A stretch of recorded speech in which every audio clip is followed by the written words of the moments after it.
I've spent the past 6 months with the laptop that promises to be everything a creative professional needs. Color accurate 4K pen compatible display, GPU and CPU performance capable for high resolution video editing, 3D modeling, and large Photoshop projects with large raw photo files, durable aluminum chassis, 2 upgradable M.2 slots, a full-size SD card reader, long battery life, and let's not forget about the ASUS dial. But did it make the cut? Is this creator-focused laptop everything you need?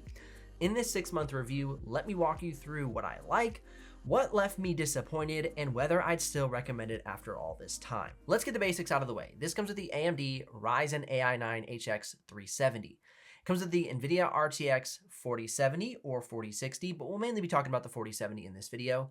And it has a maximum graphics power of 105 watts.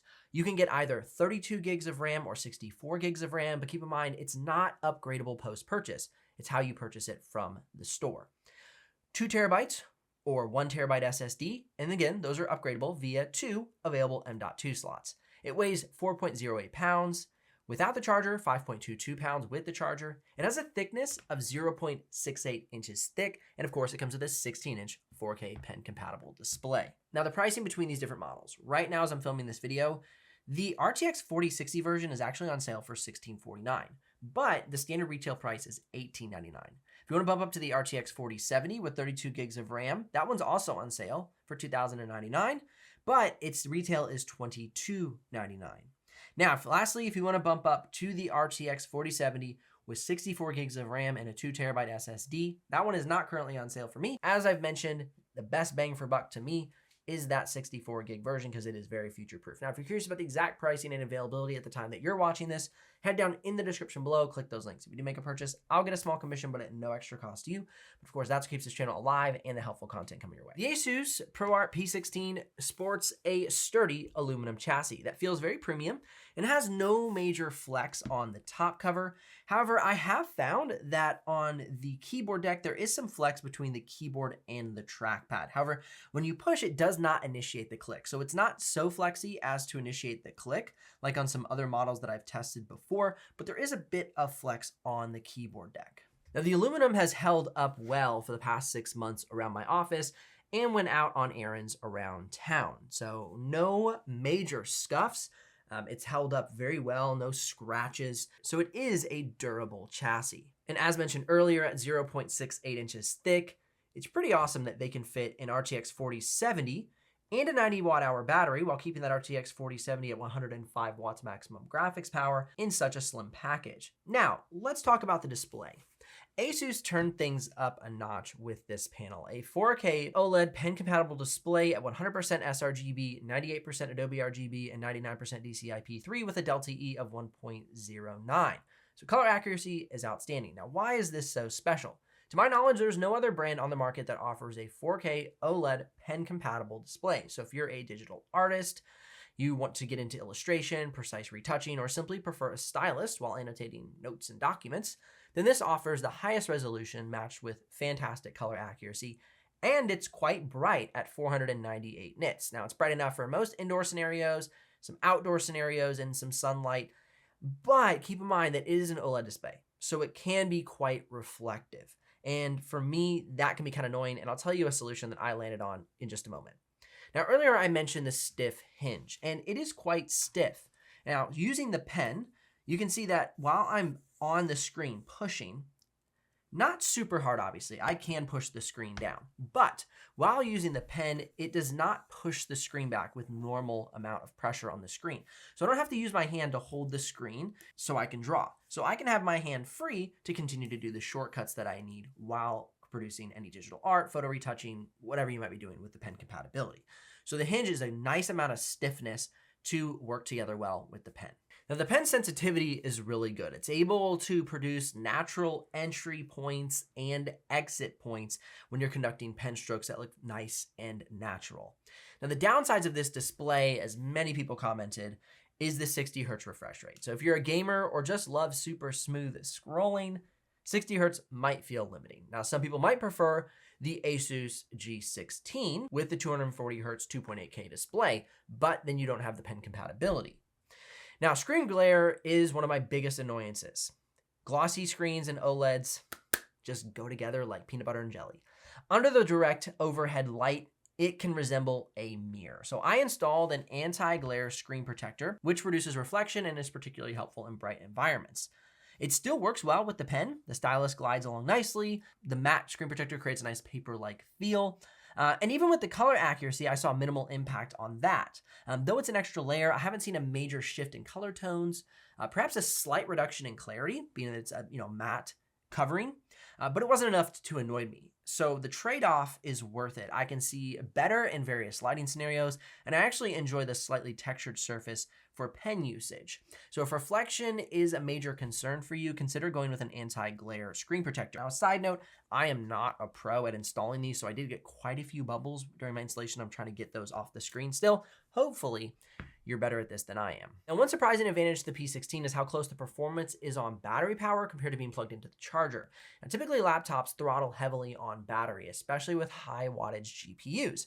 But with the ASUS ProArt P16, the performance dips aren't as dramatic as I feared. Going ahead and looking at Playback, this is an area that I was even more happy about. For Playback, you can easily play back H.264, H.265, 6K BRAW footage on 4th or 8th quality in Premiere Pro Timeline with 0 drop frames on battery power only. Now, I experienced roughly 30 decibels of fan noise while running the Playback, so it is quiet as well. Now, export times were affected by battery power versus plugged into the charger. Now, you can see the export time on battery power on whisper mode was 4 minutes and 42 seconds on a 9-minute 4K clip exported out of Premiere Pro to 4K full quality settings. That same export time plugged into the charger, still on whisper mode, 2 minutes and 40 seconds. Lastly, plugged into the charger on performance mode, roughly 2 minutes and 29 seconds. If you're going to be conducting consistent heavy 4K or 6K editing, I'd still recommend plugging in while exporting, but Playback is very reliable on battery power with a 90 watt-hour battery. The ProArt P16 tries to give you decent on-the-go usage. Here are some of my real-world results in regards to battery power. For productivity, getting on Zoom calls, writing emails, streaming some video, 9 hours and 12 minutes on about half brightness. Stream video playback, just consistently on, say, YouTube, 9 hours and 7 minutes. Using Photoshop, 5 hours and 22 minutes, and then Premiere Pro Playback, about 4 hours and 3 minutes. That's just taking a 4K project and playing it back on loop till the battery goes dead. Now, if I'm doing editing, playing back and exporting, I ended up about 3 hours and 17 minutes. That export tends to be a little bit more of a battery drain. Not bad for a machine with an RTX 4070. 2 USB Type-A's, 2 USB Type-C's, HDMI 2.1, an SD card reader, a headphone jack. Does the ASUS ProArt P16 have perfect port connectivity? For me, having a built-in SD card reader is really handy, especially with shooting thumbnails. It just makes it easier to bring stuff in without having a dongle.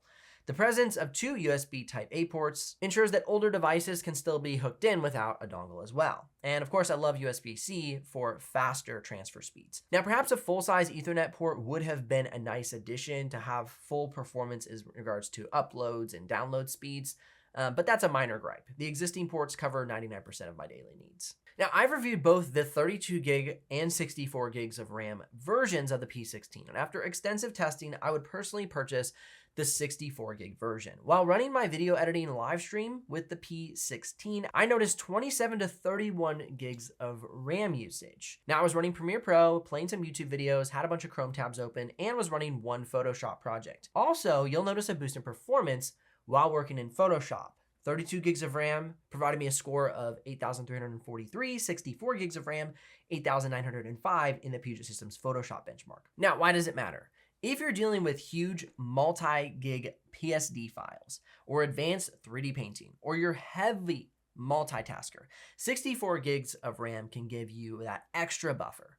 Overall, the 32 gig model will work well for casual to mid-range professional photo editing.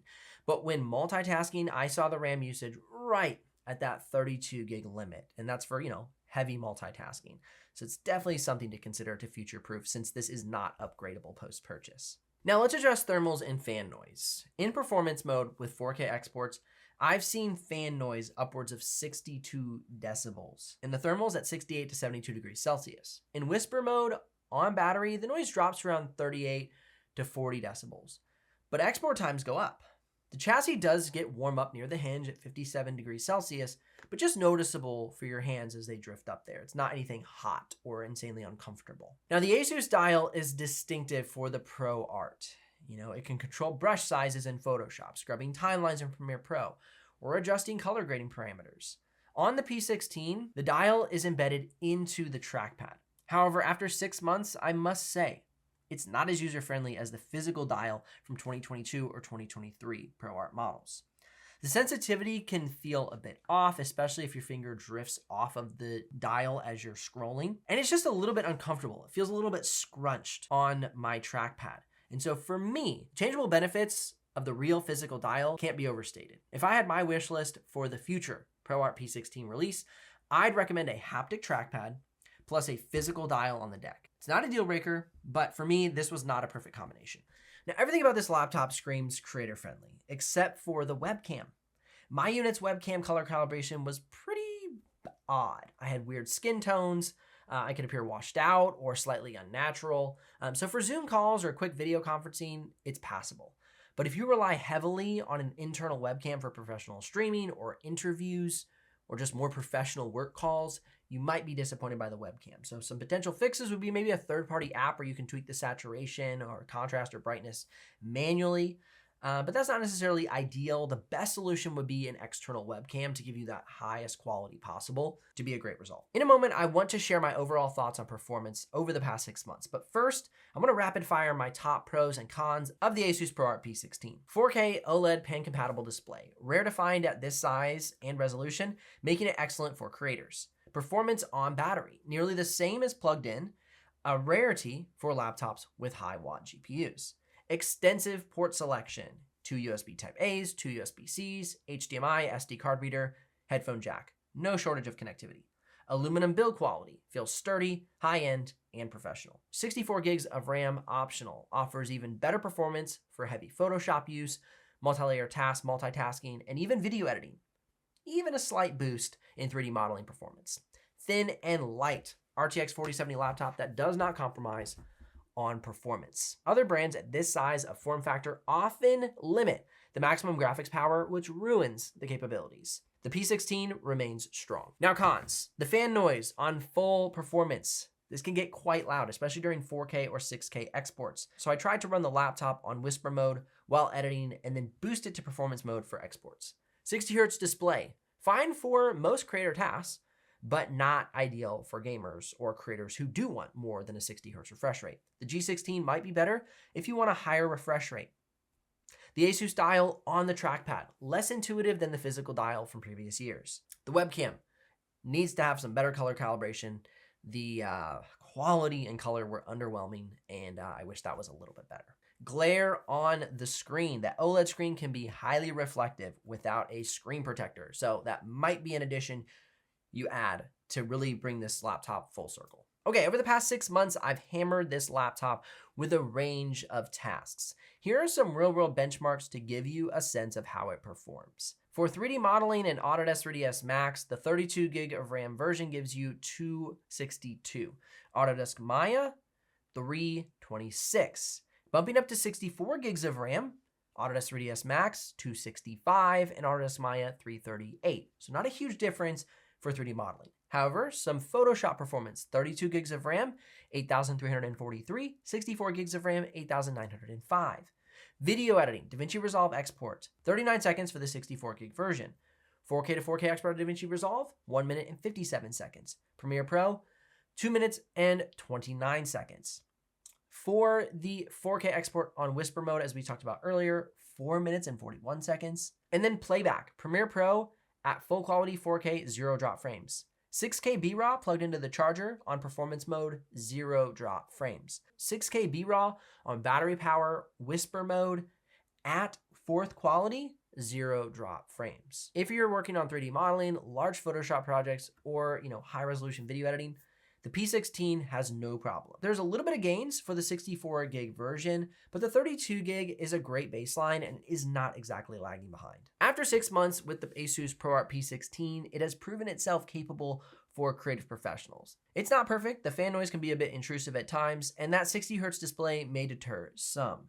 But the benefits are numerous. The 4K OLED pen compatible display, stable performance on battery as well as plugged into the charger, thin and durable aluminum chassis, and a full port selection. If you're curious about the exact pricing and availability, head down in the description below, click those links. If you make a purchase, I'll get a small commission, but at no extra cost to you.